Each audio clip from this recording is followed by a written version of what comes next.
Tonight on Dispatches, the new face of the far right. His party claims to have shed its fascist past. Now it's winning unprecedented support. But what does the rising star of the British National Party really think?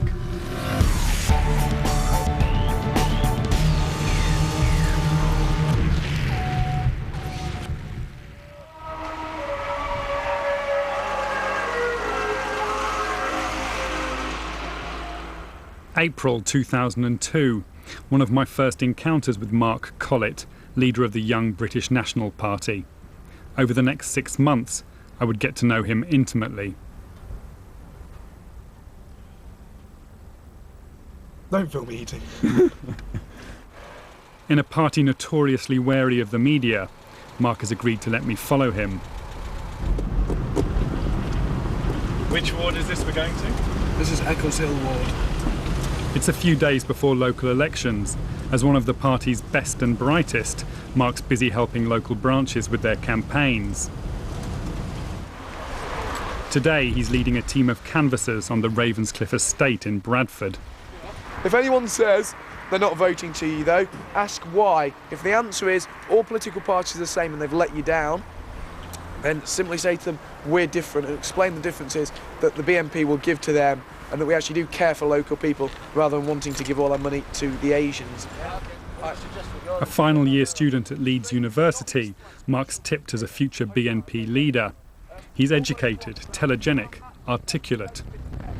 Basically, the British National Party want to put people like you first. They want to put British people on Ravenscliffe estate first. Regenerate the houses, make sure pensioners get the right care they deserve, and turn this area into the proud area it once was. Will you vote for us on May the 2nd, this coming Thursday?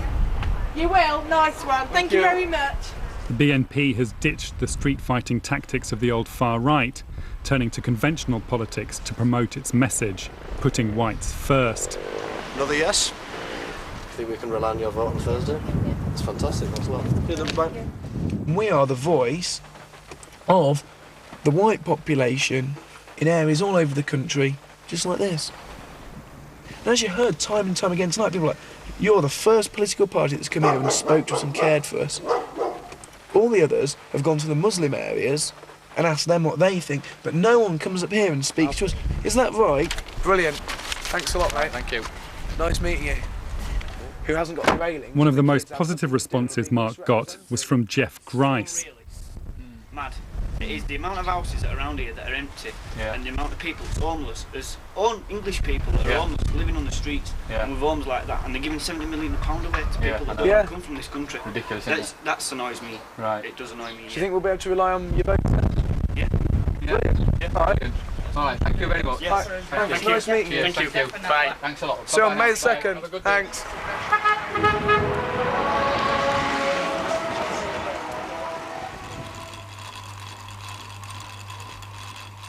Later, I went back to see Jeff. He's 25, unemployed, and has lived on the estate with his mother all his life. Why was it you thought the BNP was sort of talking sense to you? Because why should bloody packers get money all sodding time for their bloody kids and we get sod all for ours? If Pakis or Indians or whatever they want to call themselves, they want some money, they can go down at the social and they'll get money. Because if the social say no, they just shout racial discrimination, and they're quite happy just to sling money at them all day long. It makes you sick just when you just go out in your car and you just see them, they're too sly and they're dirty and devious. They really are. They'll bend stuff to suit themselves. On election day itself, Mark's campaigning in his own ward, Hare Hills in Leeds. Vote for the BNP. The British National Party are standing in the local elections. Mark Collett is your local candidate for the Hare Hills ward local elections. With its ethnically mixed population, Mark knows his chances are limited. We'll probably beat the Greens and the Tories, I hope, but hopefully the local whites will do the right thing and come and vote Collett. Lie after lie after lie. Right, we'll see you later. How hysterical. So where's you? Just had a text actually saying I look quite cute from someone. Yeah, I've seen on the front page of paper you look cute.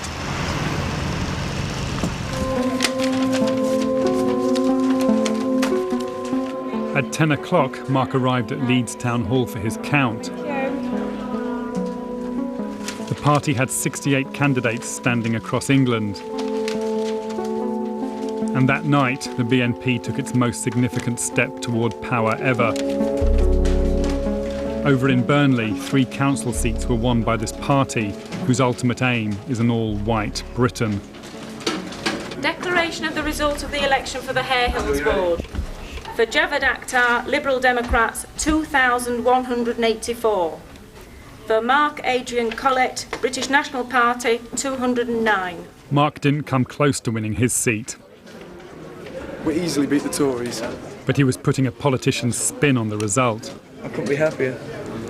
For the first time I've ever stood, you know what I mean, to come third and beat two established parties into fourth and fifth. Nazi scum off our street. Nazi scum. There's a lot of you tonight, mate. Nazi scum off our street. Nazi scum. Outside, I was to see a different side to Mark.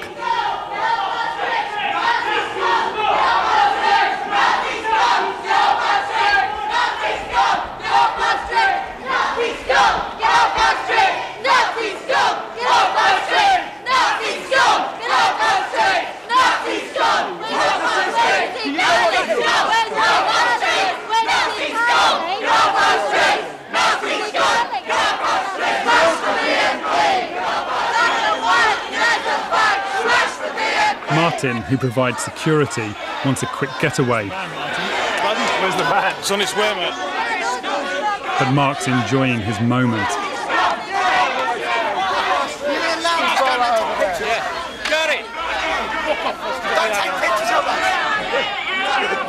I could do this all night. Holocaust denier. Jew hater. Holocaust denier. Jew hater. You're a Nazi. In.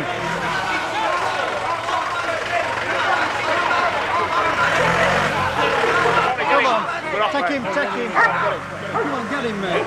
Get him.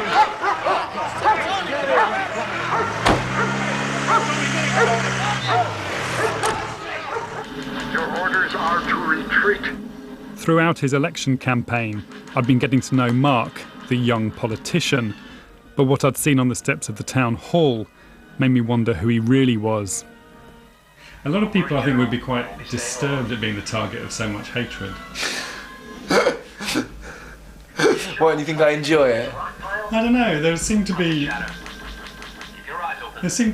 yeah, I think you did enjoy it a bit. But they really hate you, don't they? No, they do.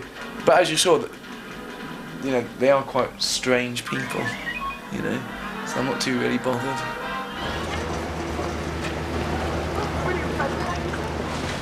There's confrontation. BNP candidate Mark Collett squares up to protesters outside Leeds Town Hall. That is quite a good picture, actually, isn't it? What do you think to the picture? No, very good. That picture, though, I've looked at the picture, mate. That is it. I just look like I'm really dealing with those protesters there.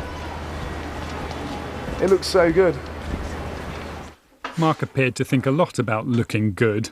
Do I look big enough to be lifting weights? Yeah, you do. From here you look very big, Mark. 4 times a week he worked out in his basement. He was keen for me to film him.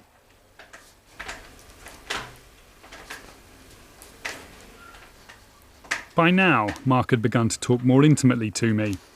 He was seeing a woman he was very fond of, but she was unhappy about his membership of the BNP. If it came to it, and you had to choose between her and your relationship with the BNP, what would you choose? Oh, that's basically, if she can't deal with the fact that I'm in the BNP, if she can't deal with the fact of who I am and what my beliefs are, then that says she's a pretty shallow person who's looking simply at the side of life that the media throws up. She's not really looking at me as the whole package. She's taking one thing and blowing it all out of proportion. I think if that was the case, really it'd be an issue with her, not with me. So the BNP would win in that case? It's not about winning and losing. It's about, you know, my life's taken a certain path, and people can either accept it or not. He seemed almost convincing, but I wondered if making that choice was really going to be so easy.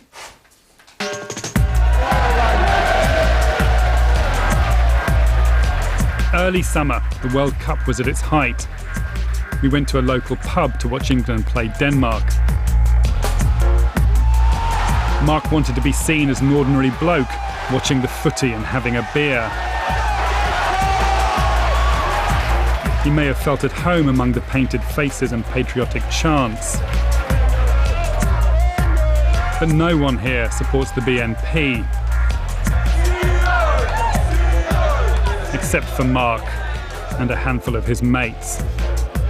But Mark is always on the lookout for possible converts. 6% of Britain is non-white at this time. We are the majority, but that will change. Sooner or later, we're going to be a minority in our own country. That should no way happen. I reckon in 20 years' time we're going to be a minority. Well, basically, the BNP is just like what we say. It's like vote for us, and we're like the voice of Britain. We're like the voice of working people like yourself. Mark clearly enjoyed being filmed. But I'd been aware for some time that there were things he'd say only when he thought the camera was off.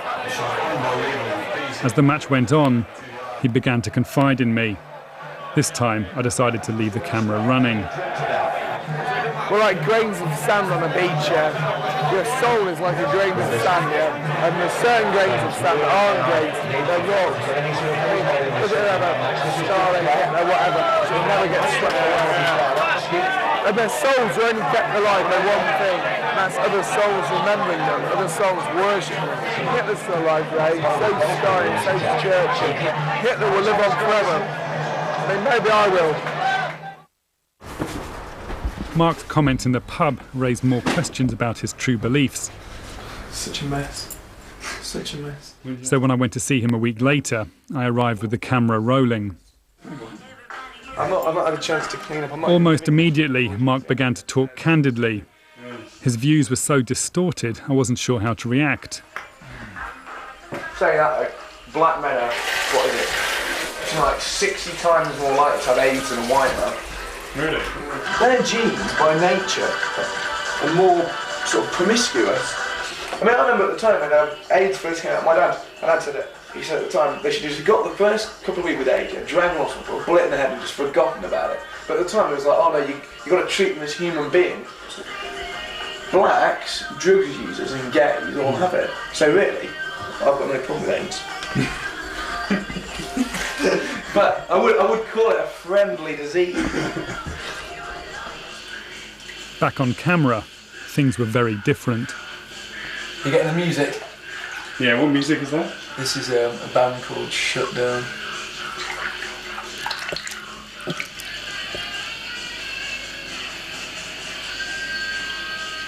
Everyone cuts themselves at least once when they're shaving, but I only realise that I will look quite good if I manage to avoid that. I don't think really I've lost sort of like who I am in like the politics at all. But I'm not big-headed really. I'm not like not those footballers and people like that. Yeah. You get like a second division nobody footballer, and he thinks he's the boy and swaggers around and like twats people in town and stuff. You know. Yeah. I'm not really become a or anything. You got? Yeah, that's right. Go ahead. Do you reckon the comedy Homer Simpson boxers are the ones for today? Is it that kind of day? It is, yeah. It's not a day for the serious silk boxer shorts, is it? No, I think it's a Homer Simpson type day. Do I get a shot of my body as I drop the towel? Go on then, yeah. No! Why did you go away?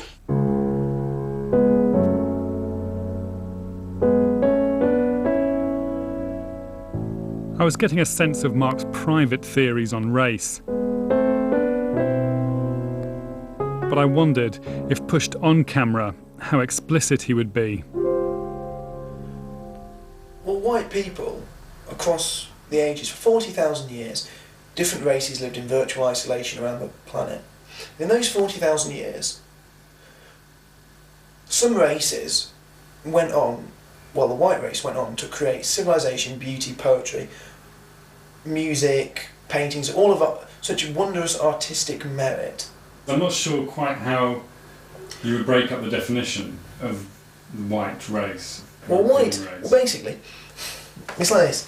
Across Europe, there were small variations in culture, Like Germans have slightly similar national dress, French do as well. Slightly different food. Like we have more potato-based meals where the French have pasta-based. And so do the Italians. Right. In France and Italy, there's a lot more pasta-based dishes, isn't there? Sure. So if there's a wave of French and Italian immigration into Britain? Well, the thing is, there isn't really waves of white immigration. Whites tend to stay more or less put, and they have done for the past 1,000 to 2,000 years, other than, say, like Roman Empire and stuff like that. But mainly, they've stayed more or less put. So where do Jews fit into this?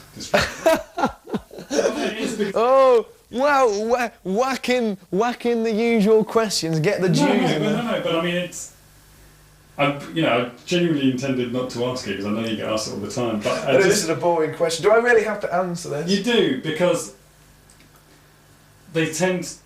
Well, Jews classify themselves as a race of people. But they're white. Well, primarily. Jews actually... The Jewish community classes themselves as a race.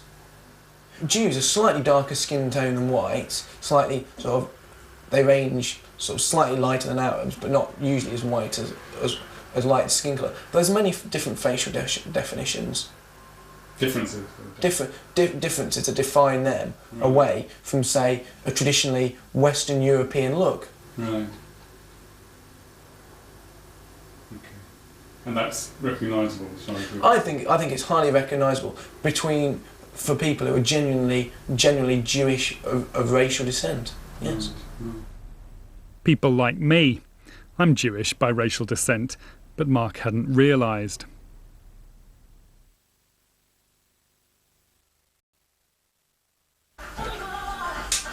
Your bedroom's nice and tidy. July, and Mark's parents have arrived in Leeds for his graduation ceremony. So, this is the day I've waited for since you was 11 weeks old. Mark. Don't film now. Oh, go on, it's nice. They're not dressed smart enough. I don't believe he's saying that about me. I'm not dressed smart enough. Knowing they were close, I'd been keen to meet them. And they, it seemed, were keen to make me one of the family. Oh, right. So he's Uncle David today. I was going to say... Oh, right. Yeah. Oh, I see. But he does look quite like me. He does, actually. There's a similarity with the nose, isn't there? Oh, shut up! Actually, it does say... There is actually, David. On campus at least 1.5 hours before your ceremony is due to commence. Mark. You were saying that this has been a dream of yours or something? Yes, it has been a dream of mine ever since he was 11 weeks old. Really? What happened at 11 weeks old? Why 11 weeks old? Well, I telephoned the local prep school. Oh, really? And put his name down at the prep school, and that was the start of it, really. And it was my dream, yeah, definitely. So you're excited? Am I excited? Yeah. Yes, excited and proud. Let me look at you. You look wonderful. Would you tie knot? Is that okay? Yeah, it's lovely, darling. Okay. Let the day of family fun commence. Yeah, I've got a couple of minutes. Yeah. On the way to the university, Mark gave an impromptu newspaper interview. Are you doing an article about me? Good. The white people across Europe are all being put down, and they're all being betrayed by the same kind of breed of politicians who all stick. He just goes into his other mode when, like, he's on to his party bit now, isn't it? And it's not always we see that side of it. Basically, not even enough people turned up to make the meeting in court, because they had to hold it again. But there's plenty for a load of scavenging asylum seekers. I have occasionally when he's been at home that was during the Sunday the holidays. Times. Oh. Left-wing Mark. What's that? He says it's the Sunday Times. I mean, it's another left-wing paper, isn't it? The Times. Hello, it's me.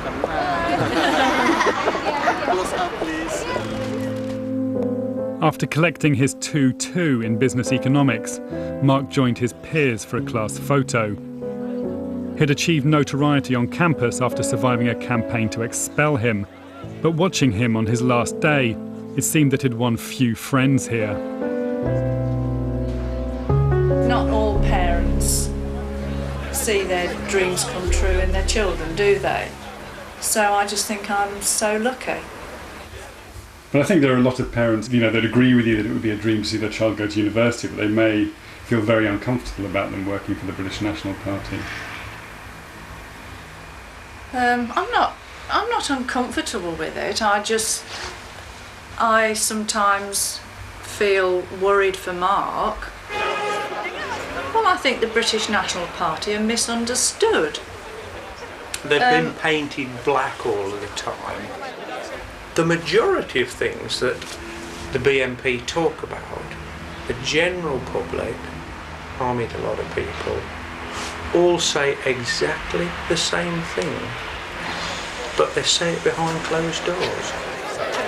I would say we're probably middle to probably middle of the road to a little bit right wing, but not massively right wing, are we?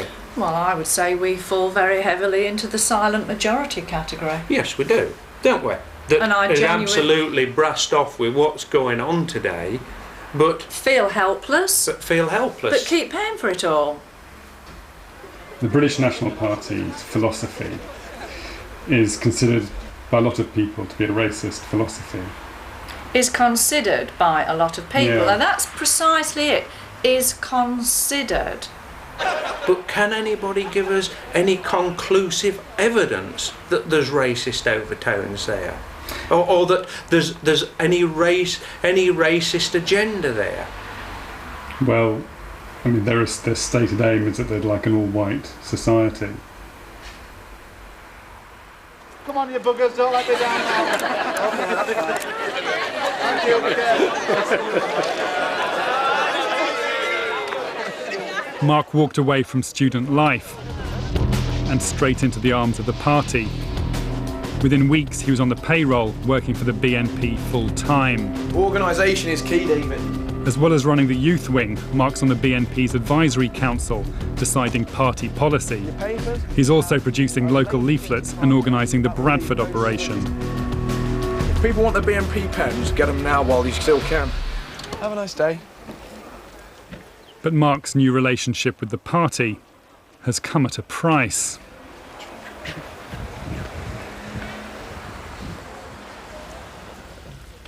There you go, love. Have a nice day. Sun's just come out for you. That girlfriend he was so fond of doesn't want to see him anymore. Did you love her? Did I love her? No. Well, can we not just... She gave me a choice. She was like, leave the BNP for me, basically, and we'll, be together. No way. You know what I mean? If I respect somebody, there's no way I'm going to leave what I love and what I believe in for them. If I did leave the BNP, how many people would be let down? Just to iterate, I'd never leave the BNP for anyone ever. I'd never even contemplate it. Mm-hmm. If she took a look at her life and started acting in a sensible, normal way, I think, she would be a very nice girl. Can you not think that she maybe thought exactly the same about you? No. As well as taking on new party responsibilities, Mark's moving house. The BNP will be paying the rent. His new home is in a better part of Leeds, where there seems to be a strong sense of community.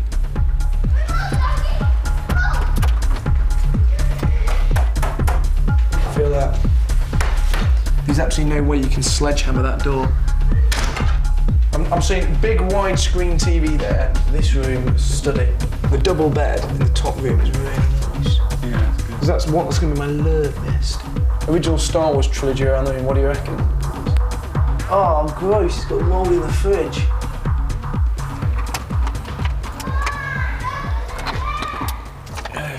I think it's quite nice. It feels more of a community around here than where you are at the moment. Yeah, maybe so, but not white community. Mark seemed prepared to tolerate the diversity of his new neighbourhood. But that night, while out drinking, something happened that he found harder to swallow. I went to talk to him the following morning.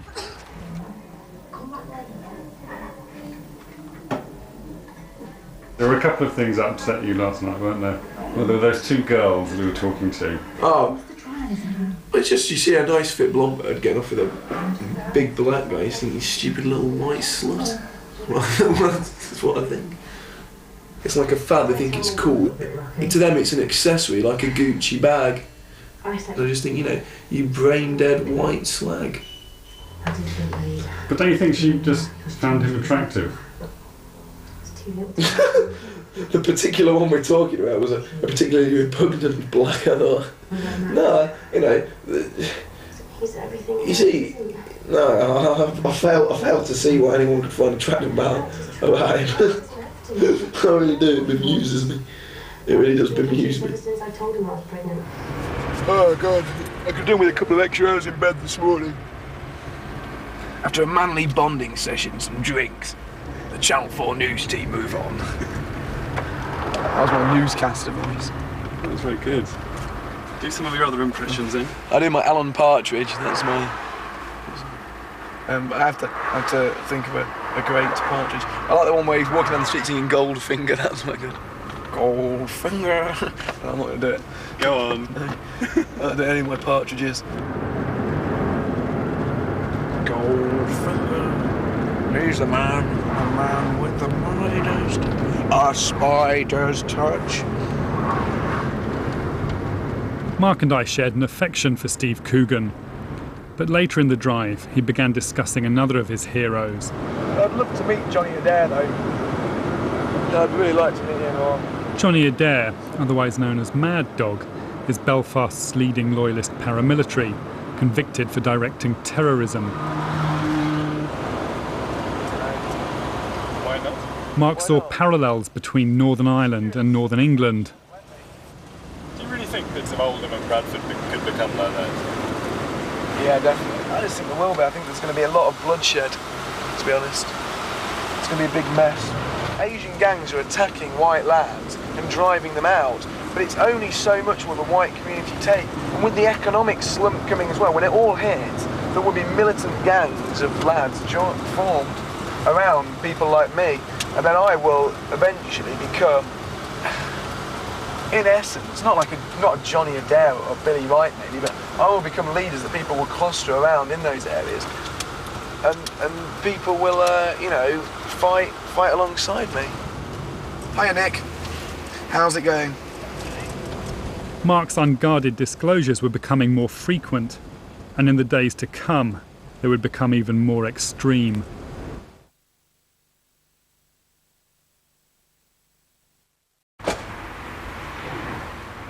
A lot of Mark Collett's time is now spent shuttling around Yorkshire, visiting British National Party branches. It was on these long drives, when Mark believed the camera was off, that I'd been getting real insights into his beliefs. On one trip, he started talking about Hitler's Germany. National Socialism was the best solution for German people back in the 1930s. It's not the solution for British people in 2002. When people say, do you take any inspiration from that? I mean, I honestly can't understand how a man, who's seen the inner city hell of Britain today, can't look back on that era with a certain nostalgia and think, yeah, those people marching through the streets and all those happy people out in the streets, you know, saluting and everything was a bad thing. I honestly can't see how anyone can look round on this on this nightmarish society in places like Bradford, Birmingham, and think, you know, Germany in the 1930s was worse than that, because it wasn't, was it? You know, honestly though, would you prefer your kid growing up in Oldham and Burnley or 1930s Germany? I mean, the thing is, a lot of people say that it was fine as long as you weren't Jewish in Germany in the 1930s. Yeah, well, you know, fair enough, but from my point of view, it must be from your point of view, you know, it would be better for your child to grow up there, wouldn't it? Yeah. And we all know that the Jews had given the German people a bit of a whipping, and one of the thorns that people felt were in their sides. And look, I'm going to level with you. I'll never say this on camera, yeah? And you can say this to whoever you want, because it's true. The Jews have been thrown out of every country, including England. There's not a single European country the Jews have not been thrown out of. And let's face it, David, when it happens that many times, it's not just persecution. There's no smoke without fire.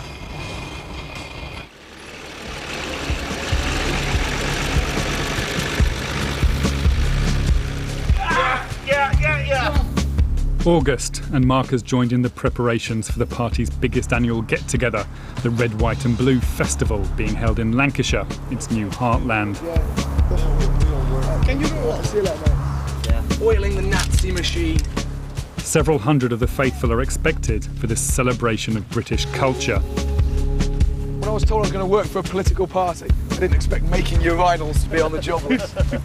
Site foreman is the party's leader, Nick Griffin. Put it part way up on the stakes. Yeah. So it's sort of, you know, to there. Yeah. How shy people are. Okay. Mark is one of nature's live wires.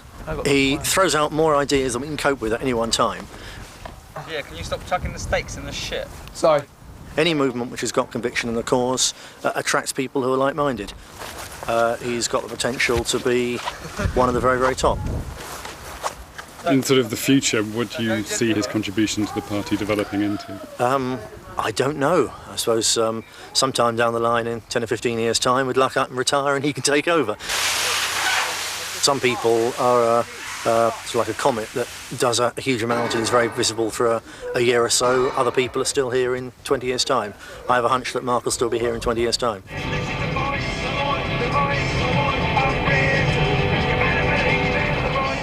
After helping with the preparations for Red, White and Blue, Mark treated me to a preview of his latest marketing idea, CDs of his own ideological speeches.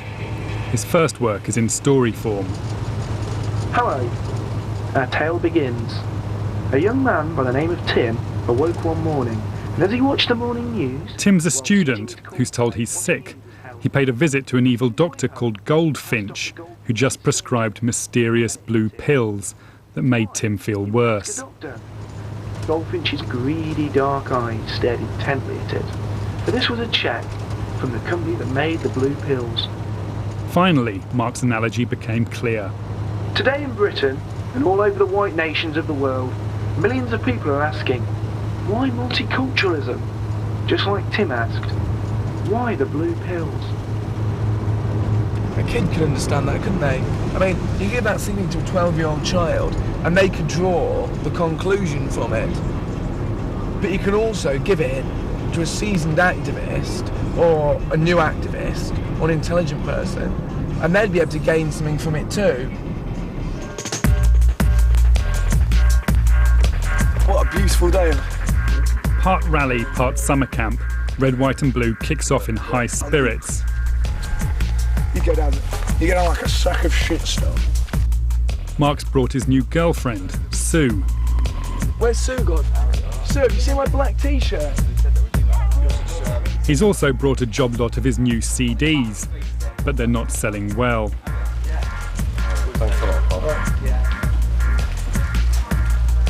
Fortunately, he's got some support from Amy, his sister. I got the looks, he got the brain. She's taken over the marketing. Go on, I'll buy one, mate. I won't be a mean.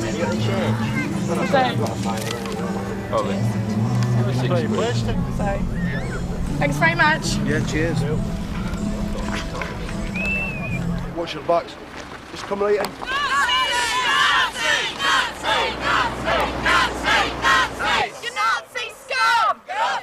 The Anti-Nazi League is here too, doggedly trying to unmask its adversaries. While the BNP claims to have ditched its pro-Nazi image, the protesters say the transformation is barely even cosmetic. And if you know what to look for, there are coded displays of the party's true affections. Small, yeah. The Odal rune, chosen by Mark as the logo for the young BNP, was adopted by sections of the SS. As was the Laban rune, seen here on Sadie's t-shirt. They appear to be innocuous, but on Starkey's shirt, 8 stands for the 8th letter of the alphabet. HH, Heil Hitler. Other signs are more obvious.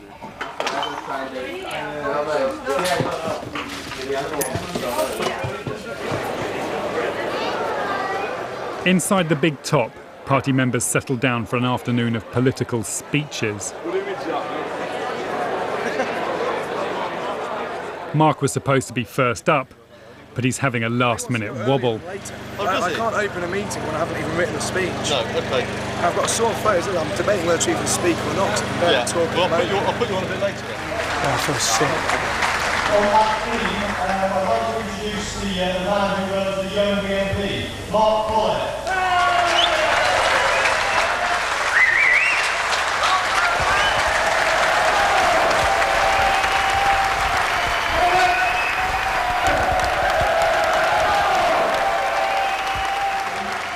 A young girl tapped me on the shoulder, and I turned around and looked at this creature, a dreadlocked white slag, who called...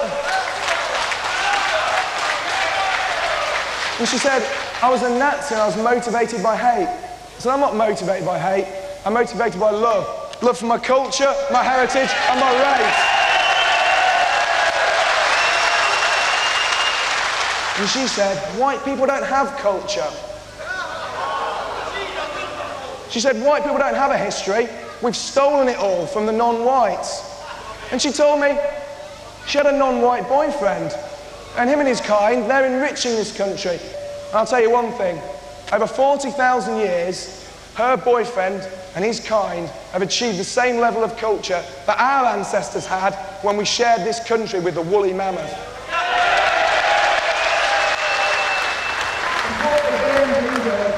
It puts the great back in Great Britain. Thank you.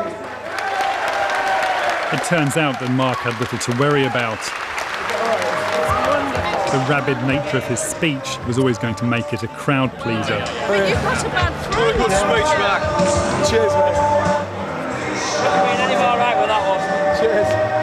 Oh, brilliant. Brilliant.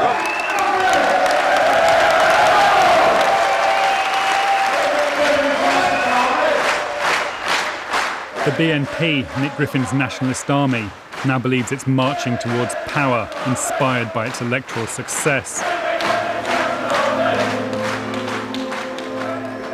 But to me, this organisation is no army, or even really a political party, more a fundamentalist movement, a cult.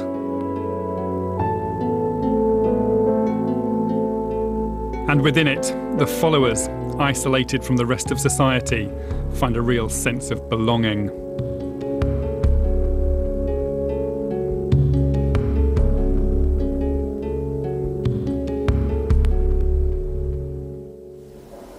Tony Blair arriving to face the press. At his parents' home, Mark is waiting to see himself on TV. His latest project, a poster campaign aimed at school children, has provoked a flurry of media interest. His sister Amy has been criticised by her friends because of her involvement with the BNP. You're a peripheral character, Amy. But I don't want to be on film. No, I don't, because if it gets back to You where? already got it, Amy. Said Back to where? Because people then will think that I'm one of Mark, and I'm not. No, they can't. Yeah, they can think that. Yeah, but it's really difficult to change people's perception, isn't it? Once you do something wrong, or once it does something that they don't like. Then it's their fault. They have the problem, not you. 1 minute you're happy to be BNP, the next minute you're not. No, she's never been BNP. Amy, you have. You will. Yeah, I involved myself to support you. Amy, this is not the time or the place to be doing all this, is it? No. So shut And if you it. don't want to be filmed, Amy, then you have to go out the room. It's that's you know, it's as simple as that. You know, you've obviously got. But anyway, I'm a bit nervous because I'm about to be on Channel 4. Back to school before checks are complete. The British National Party has been criticised after launching a competition for kids to design posters showing whites as the main victims of racist attacks. We're trying to highlight that the media covers up racist attacks against whites, and this poster simply states that racism cuts both ways and that it does affect white people as well. Mark's always been adored within his family. But when his close relationships conflict with his beliefs, he gets angry and feels betrayed. Fuck you, fuck it. And this anger appears to have no limits. In his car, Mark suddenly started talking about that ex-girlfriend. I like to break people. It's good when you've got somebody, when you've broken, when you've sucked the last bit of life out of them. That's it. Never crush her, because that doesn't hurt the most. Just everything that she cares about, everything dear to her is crushed. In a very realistic way, when people say I am evil, you know what I mean? Yeah, I am. But it all depends. I'm either the sweetest angel or the most evil demon you've ever encountered. Just depends what you decide to push me. Never kill people, push them to the point of despair where they do it themselves. So that's when you've really won. When you've broken them down to the final level when there's nothing worth living for, and they do it themselves. There's no blood on your hands then. You just won. I love you two over there, mate! Fucking bastards! Keep going, keep moving, please, gents, keep moving! You fucking scum! On September the 11th, Mark led a demonstration outside a London mosque. An Islamic conference was being held to mark the terrorist attacks on America. We're not doing anything radical, we're not causing trouble, we're not trying to cause a stir. We're simply here making a protest against something I think most of the British people would find sick and offensive. Okay, thank you. Thanks a lot.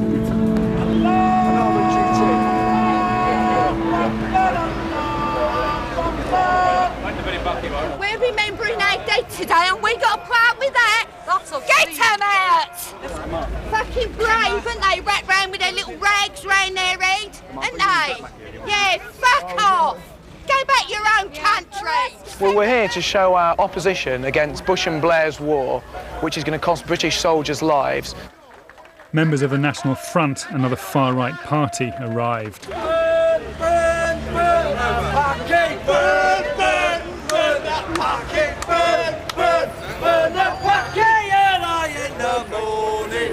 The mood became more ugly, but Mark seemed in his element. I call on the members of ADO! Waterson, you're a freak! You haven't even got an opinion! Quite funny that's chatting black and white unite and fight, since they're all white over there. Yeah, you don't see the Muslims in the mosque jumping in with them, do you? Race traitors. This was the old far right in action. But I could see little difference between Mark's repackaged BNP and the neo-Nazi NF. I knew there were at least Nazi sympathies within the BNP, and I had evidence on tape. For months I'd let Mark's views go unchallenged, knowing that a confrontation would jeopardise our relationship. So I went back to see him for what would be our last encounter. I don't really have any affection for Hitler at all. I mean, you can say I do. There's no Nazi paraphernalia around my house. It's not to do with Nazi paraphernalia around your house. It's to do with the things you've said to me. Well, you know, you can say that I've said things and I can deny them, but which I'm sure we can go into. But I have no great affection for Hitler or the Third Reich. You have told me that Hitler's Germany, 1930s Germany, was a better place to bring up children than Oldham is in 2002. You've told me that you can't understand how, when people look at the Nazis marching and saluting in the street, they can fail to be inspired and feel a sense of nostalgia for that. And that National Socialism was the best solution for Germany in the 30s. When did I say these things? Have you got any evidence of me saying these things? You said these things to me in your car on a trip to Bradford. Did I say these things? Where's your evidence of saying these things? Mark, don't... Where is your evidence of...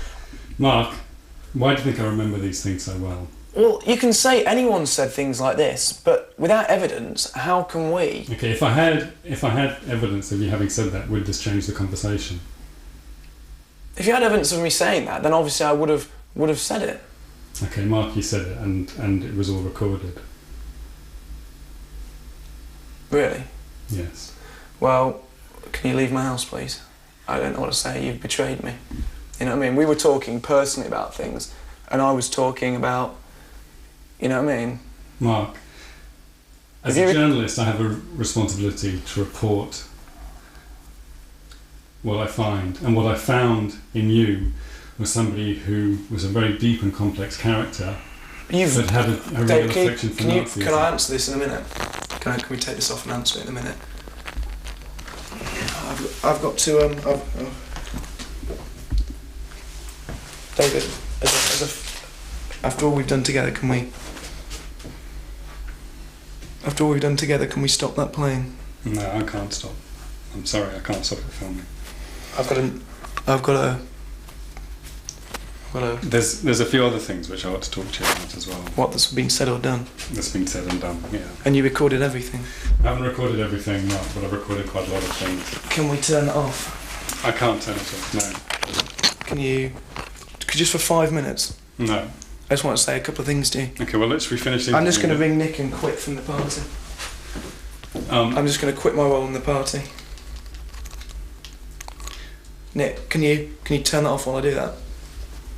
Well, maybe we'll finish the interview and then you should do that, Mark. When Mark came back, he insisted I turn the camera off. Can you just turn it off for 5 minutes while I just say some things I've got to say to you? We talked for more than an hour. Eventually, he agreed to continue the interview. Start with the questions about... I'm going to answer all your questions honestly now. Are you? You want to... You scrap... what was on that tape, yeah? The shock and everything. Let's scrap that and let's get on with it, answering this properly. Okay, well... Start with telling me about your affection for Nazi Germany then. You're referring to what I said in the car. I'm not a Nazi, but if you want to call me a Nazi sympathiser, you can. You said the things I said to you then disgusted you. And you quoted me as saying, I'd rather have lived in the 1930s than I would in Oldham. Yeah, that might disgust some people. You go to Oldham. Mark. You go to a place... There are millions of people being exterminated in Oldham. White people in Oldham are being... There are not millions of people being exterminated in Oldham. Look, we, or people like me, or young people, or the people you saw with tattoos on, or the people you saw with wacky shirts on, they feel an affinity for something because they feel totally betrayed and they feel that white people are being sold out today. And the only person they're told in the history books that ever stuck up for white people was Hitler. We've been together since February. Okay, I'm Jewish by racial descent. The answer to whether or not I'd rather have my children growing up in Germany in the 1930s is that my children would have been killed in Germany in the 1930s. Well, I had an inkling that you were a Jew, but you told me that you weren't, so I trusted you. Well, you know, by Jewish law I'm not, but by racial descent I am. Well... You know, you've also said that you and I look very alike. I'm not Jewish. No, but can you not see the irony there? I mean, my skin is as white as yours. You've seen me all this time as a white person, now do you see me as not white? Go on, nice big smile, young man. Yeah, that didn't hurt, did it? Yeah, Mark. Mark told me his resignation was refused. His position is now on hold. Let's watch the Anti-Nazi League go up in flames. We invited the British National Party to respond to the views Mark had revealed. You ain't caught anymore, are you? It said that to portray his views as representative of the BNP was thoroughly dishonest, adding that it was opposed to Nazism and would discipline any member who advocated it. The BNP has big ambitions to win more council seats and eventually to enter the European Parliament. Mark Collett was to be a big part of those plans.